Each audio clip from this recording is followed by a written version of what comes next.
dal leen ak jàmm ñu koy naka tàqañi yéenekaay xëy tàmbalek l'info yéenekaay naka mi dikkaan naka ci wàccaayu législative yi retouru Karim Wade ak reconquête du pouvoir naka loolee naka la yéenekaay bi xëy tax naka mu ne le PDS moom jamono ji naka gàddu na ngànnaay yu bëree bëri contre Macky Sall naka fippu nañu ngir rek Karim Wade mi dal dee dikkaat ci réewum Sénégal lu ñu mel naka moo tax naka ñu dal dee amal ab kuréel goo xamante ni si la mu bëgg rek moo di ñu delloo si waat Karim Wade ci biir réewum Sénégal ngir rek PDS ba ñu xamoon mun a doonaat ki nga xamante ni si mooy dagaan baatu askan wi fexe rek ba jutaat ci nguur googee naka yéenekaay bi bëri naka xëy nañ dikkaat ci mbir moomee sax ci biir yéenekaay bi ki nga xamante ni moo di Woré Sarr naka wax na ci naka nee na Karim Wade moom ci nii wala ci nale force doole mbaam naka dafay dikkaat ci réew mi te kenn mënu ci dara Woré Sarr naka àdduna ki nga xamante ni si moo di Franck Dadi mi jiite ndaw UGT lekk faree ci parti démocratique sénégalais moom nag nee na faaw rek ñu imposer Macky Sall mi naka rapport de force ngir rek Karim Wade mun a dikkaat ci réew mi problème yaa ngay tàmbali nag de PDS APR wax ci leneen ci laas yéenekaay ak assemblée générale bi nga xamante ni moo ñeel FMI ak banque mondiale la belle moisson maanaam loo xamante ni si moisson bu baax bu milliard bu Abdoulaye Daouda Diallo yéenekaay bi naka dikkaat na ci lu toll ak 330 milliards yoo xamante ni si gaañi roñ nañ ko ci boobule assemblée générale le quotidien yéenekaay dikkaat ci boobule milliards nag ak finance islamique ba mu ñu duppee naka sukku koor naka ci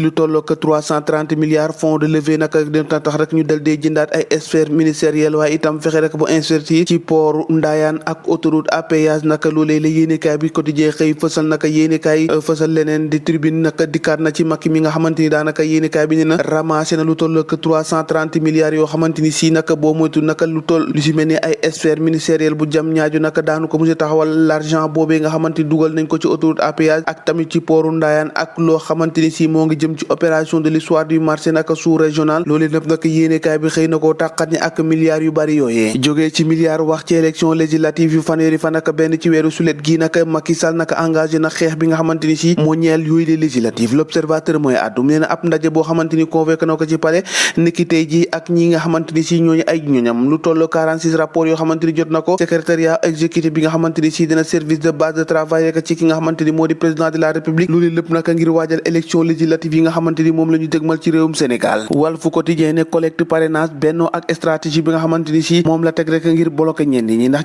jàpp na ne boobulee parrainage naka boo moytu naka dina bloqué ay candidats yu bare bari te naka nag Macky Sall moomee noonu la ko bëggee su ko defee naka moom dong naka mu dal dee wéet ci langue bi di def ak yaataa yumbe préparé leen loo xamante ni si dina gën a métti ab souffrance la ci biir yéenekaay bi naka ñu xëy dalal naka ki nga xamante ni moo di Aminata Assome Diatta ana lan rek la soxna sosé wax jëm ci alerte ministre du commerce ci hausse maanaam yokkuteeg njëgu denrée de première nécessité ndax jàppale naka gannaaw carburant bi ak gaz fii ci réewum Sénégal jàppale naka dund gi naka boo moytu naka njëg yi moom dina fi gën a seer ay waay askan wi fu ñu jëmati ak njëg yu seer yi lé bés bi le jour moom dikkaataka ci njeextaluk weeru koor gi ak feetu travail yéene kaay bi ne korité bi moom nëbbu na bu baax a baax feetu pa premier mai bi ndax ci jamono ji nga xamante ni président moo ngi jot rek ay cahier de doléances le 3 mai la ko war a jot gannaaw bi nga xamante ni si te korité dafa yemook ak premier mai boobee naka boo moytu naka ab toxat yi dina si am central syndicat yi naka ñoom naka daal dinañoo décaler li nga xamante ni si moo di seeni activité ndax korité bi nga xamante ni si moom la naray dajel gaat naka ci libération yéene kaay ak moom mi nga xamante ni si fukki at ak juróom-ñaar dong la am naka nekk koo xamante ni ab reykat bu saf sàpp la moom moom nga xamante ni ci atum 2005 la juddu Mamadou naka ñu gën koo xam ci moom ab tailleur la woo xamante ni si moo faat Anta Ndiaye foofee ca Bargny ci kanamu tey mbuub mi nga xamante ni si moo ngi bootoon ab bébé ci